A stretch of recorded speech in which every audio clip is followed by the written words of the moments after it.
Alrighty.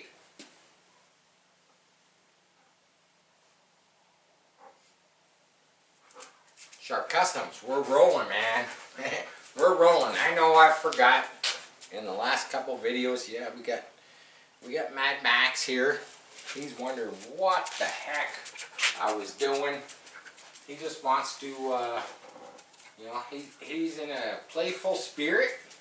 But it seems like whenever we shoot a video, sometimes he's a little rowdy. Sometimes he gets it, and kind of weird that he gets it. You know, tonight, quarter scale, quarter scale, quarter scale, quarter scale, fiberglass, fiberglass, fiberglass. Yeah, I know we've been working on the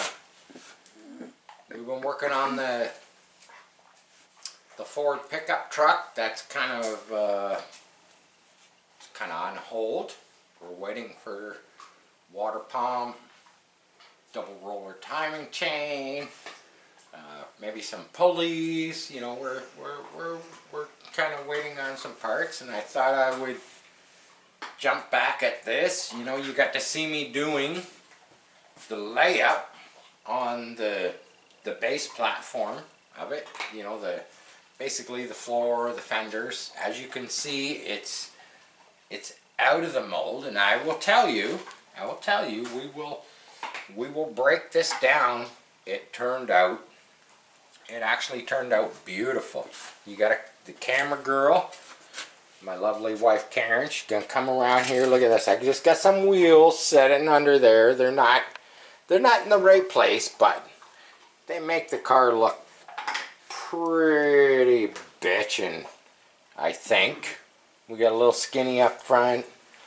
We got a, you know, I just grabbed those off the shelf and I stuck them underneath there just to kind of give a visual. We got the whole, you know, picture it red. Picture it red. You know, with the whole ZZ lines in yellow and gold. Oh, come on, man. Yeah, I know theirs was a 33. This is a 34. Doesn't matter. It's the same damn car, man. So basically today, I believe it or not, I'm not gonna say that I spent the whole day, but I spent a good portion of the day. This little ringlet. This little ringlet is made out of plywood. I know that it doesn't look like much, but trust me, this thing, I'm going to take it off. I'm going to take it off so you can see it. It's plywood. It's 3/4 inch plywood. I put a groove in the back of it. I got it held on here with some tin tape. Of course, the hood is obviously, it's going to fall down. But this little piece of wood, look at, we got a groove all the way around it.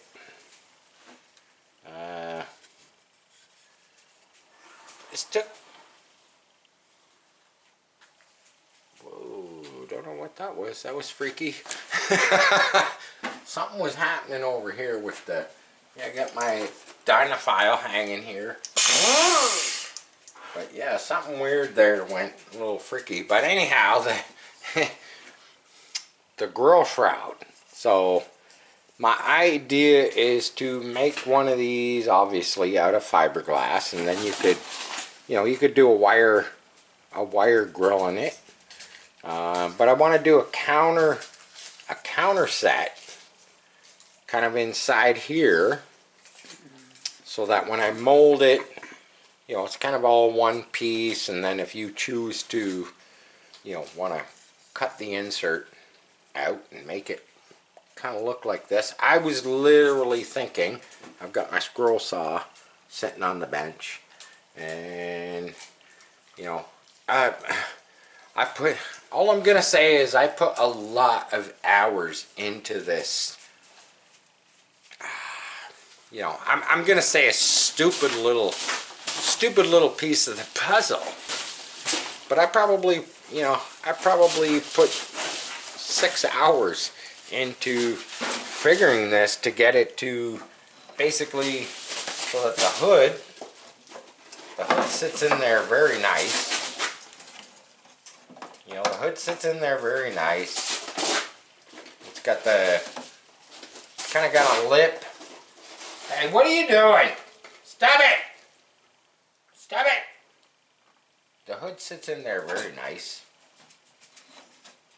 And that's kind of what I want. That's not, I wouldn't call that factory. But it sits in there very nice. It was sanded off to be flush with the hood. Now it's a case of, you know, molding this piece. Not sure really how I'm going to go about it yet. I don't know what that little M&F-er, yeah, that's how I said it, M&F-er, and you know what that means. He's got some weird, he's got some tape. It's tin tape. Hey, I gotta put you outside. I'll put you outside. I'll put you outside. Why you always gotta be the center of attraction? Huh? During a video shoot. Why? Why? Come on. You're such a good boy. You're such a good boy. Look at the camera. Look at the camera. Yes, you're such a good boy. Why you gonna be the center of attraction? Not sure how I'm gonna go about molding this because this has to be curved over a bit. This has to be curved over a bit, kind of all the way around. But I've also got this step in the backside that I'd like to keep. And it's like, it's one of those things that I'll probably sleep on and I'll figure out how to mold it because I kind of want to mold this. I know for a fact that if I mold it kind of this way, I could do it in one piece. Problem is I can't mold it that way. I have to mold it kind of from the front side. So it's almost kind of like I got to do a front mold, and then I've got to create the flange, and I've got to incorporate that into the mold. And then once I get, you know, call this the positive, and then once I get the negative, then I can kind of do the layup, and it will plunk out this way. Oh, bless you, camera girl. But yeah, I can plunk it out, you know, this way. But I've got to get, I've kind of got to get the mold created. And of course, I'm going to show you this. I'm gonna put the grill, you know, a lot of hours in this. I know it doesn't seem like much, but I'm telling you, you know, call it wasting time, something like this, but I don't know. A lot of people would look at it and they go, "Oh, no way, man, no way.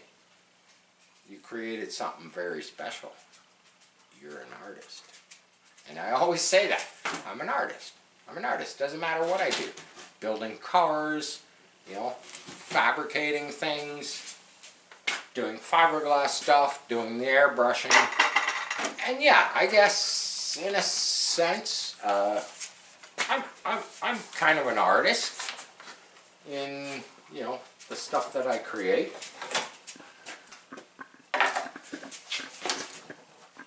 We're gonna dig into this. We got the hood. Now you've seen this on the other chassis. This is the cab from the other chassis. I'm gonna you know, it actually fit on the base really nice. I've been sanding wood, and fiberglass, and all kinds of stuff today. This just pops right off. Just pops right off. So basically, there's the base that I was laying up the other day, and you know, there's a few little imperfections. These little outies, these little bumps. easily sanded off. Now you're probably wondering why I didn't trim it right off, and the reason why I left all this flanging is because I'm going to pull a mold from this piece, just so I have a negative mold. I guess this would be the positive. I'm going to create a negative from it. Then I will trim this all up. I will, because the trim line is actually, if you look at a real, 32, 33, 34 coupe, there's actually a little bead here that has to stay.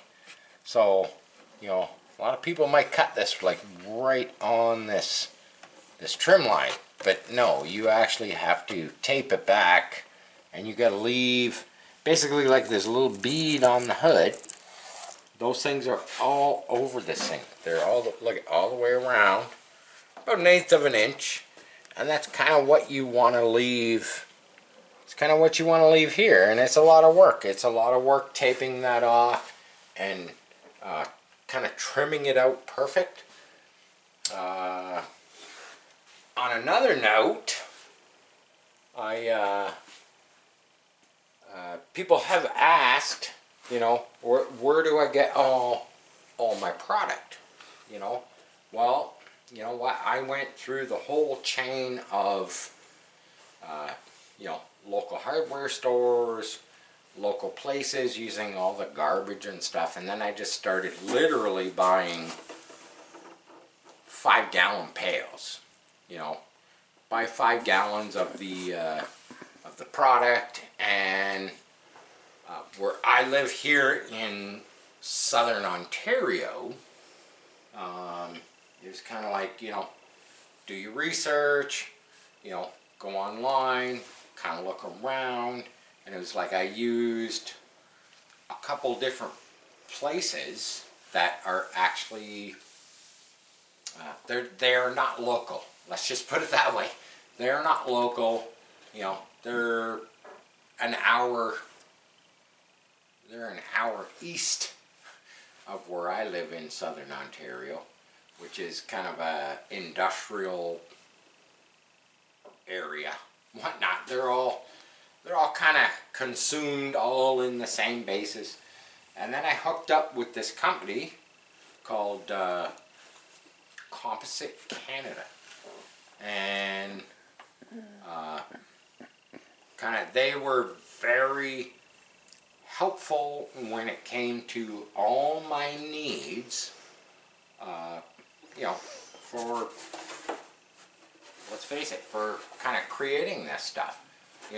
I've been basically buying all my product from that particular company, Composite Canada, for the last year, and if I have any questions about any of the products,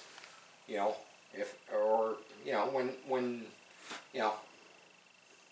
I'm just saying, they're a great company. So anybody here in Ontario, if you want product from your 5-ounce veil, your angel hair, your cloth, your chop mat, your gel coat, your resins, your hardeners, they carry, Composite Canada pretty much carries everything that you would need, for doing this type of stuff, man.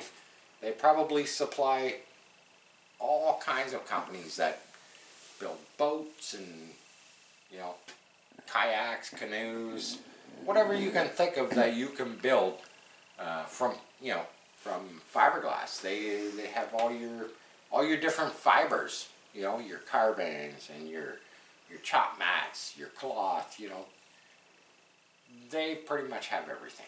That's all I'm gonna say. Great place. Probably deal with them for forever. So we broke this down, we took the body off. Let's set this aside. Let's just see if it'll sit there. Yes, this here. Oh yeah, of course the wheels are gonna. Yeah, we got to just get some random wheels I put underneath the body.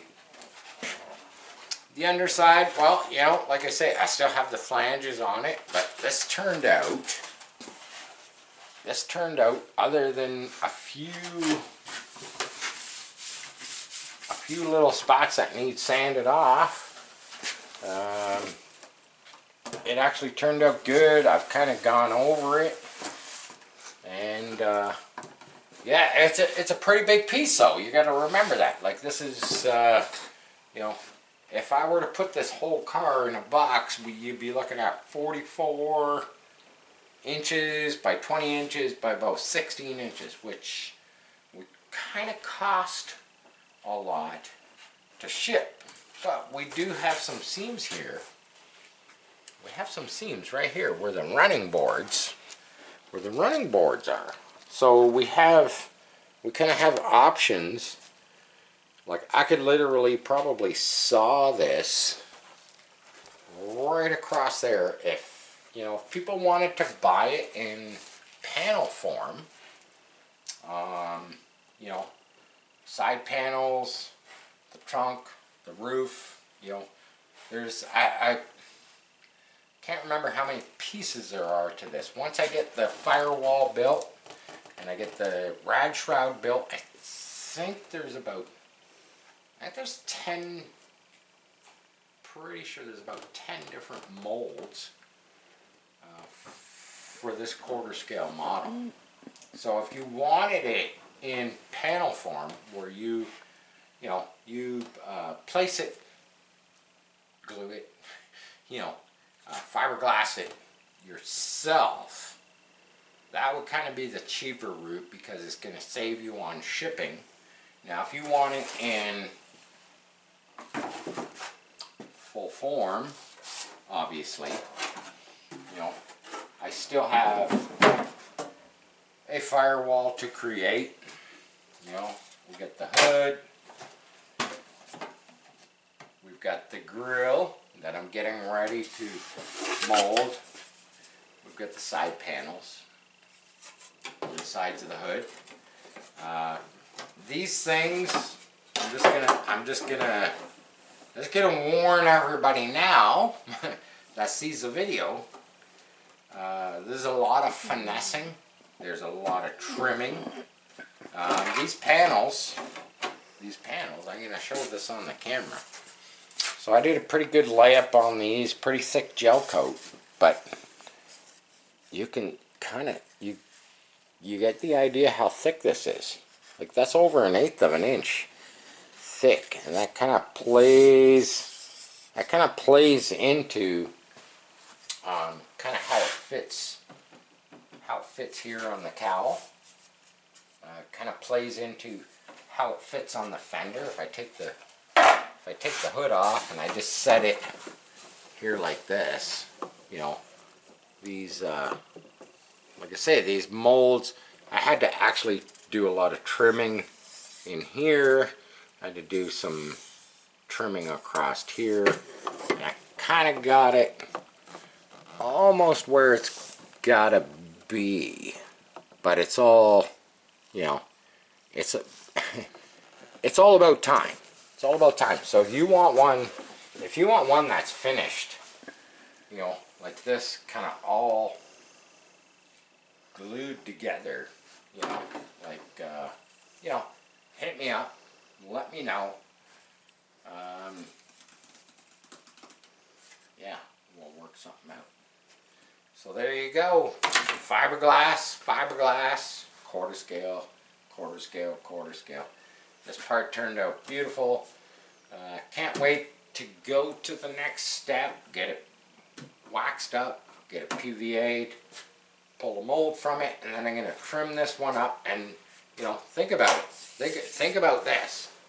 So I have to cut all this flanging off. I got to leave myself about 1/8 of an inch all the way around. that's major trimming.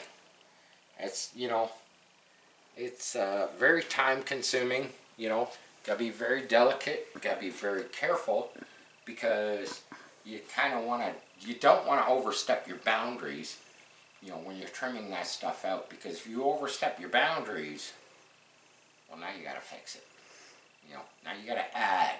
It's better to take material out than add material, especially when it comes to these little projects like this.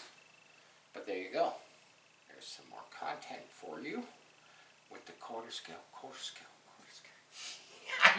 I'm obsessed. I'm obsessed, man. I'm looking at this thing, man. I'm looking at this, and right away, all I'm seeing is red, and I'm seeing the Z on the side of it, the eliminator. That's kind of what I see. I can't wait, because you know what? I started out, I'm doing the hot rod version for the chassis sitting over there. But you know what? I'm going to build one of these for me. And I'm already picturing, I don't know, maybe stretching a Baja chassis, something that rips, change the wheels. That's what I'm kind of picturing, I'm picturing a Baja chassis underneath this thing with some nice big fatties on the back, some little skinnies on the front, and ripping it, just like I do everything else, my paint scheme, come on, I'm gonna do the eliminator, If it were a 5-window coupe, I'd definitely be doing the American Graffiti. It's not a 5-window coupe, it's a 3-window coupe, so I'd definitely do the ZZ Top eliminator. That's just such an iconic 1934. Well, actually, it was a 1933. It's the same car, But yeah, crazy on me. Quarter scale. Can't get it out of my head, It's like I just want to make this stuff. I just want to keep making fiberglass stuff like all day long, as much as it. Yeah. I think what I need is, I need to relax. I need another beer. And I need to mellow out. Look at the dog. Look at Mad Max. He's all mellowed out. He always does that, man. He just mellows out. He gets all hyper at the beginning of the video, and then he mellows out. Look at this, and we've got the Ford. We've got the Ford out of the garage. We actually got some space in here to kind of take a deep breath, relax. Sharp Customs. Share, like, subscribe. Some more content for my quarter scale family. Peace. I'm out.